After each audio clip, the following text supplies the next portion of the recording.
నీ పేరు? మా బాబు అప్పలు అంతాడండి, మా ఆయన అప్పి అంతాడండి, మీలాంటి వాళ్ళు అంతాను అప్పలమ్మ అంటారండి. నువ్వు భాస్కర్ రావు గారి ఇంట్లో పని మనిషివేగా? ఇప్పుడు ఏం చేస్తున్నావు? పని లేదండి.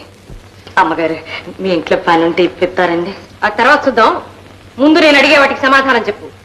భాస్కర్ రావు గారు, అరుణాదేవి గారు అన్యోన్యంగా ఉండేవారా? కొట్టుకునేవారు కాదనమాట.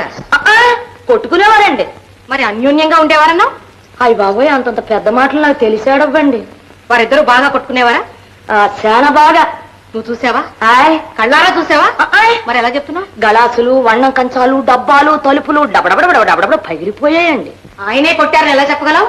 అమ్మగారే తిరగబడ్డారేమో. అయ్య బాబోయ్, నా మూడు సచ్చినోడు తాగొచ్చి కొడితే నేనే తిరగబడినండి. అమ్మగారు ఎలా తిరగబడతారండి? అయ్యగారే కొట్టేసేవారండి. అయ్యగారు నిన్ను కూడా ఒకసారి కొట్టారటగా? ఎలా సచ్చివాడు చెప్పాడండి మీకు?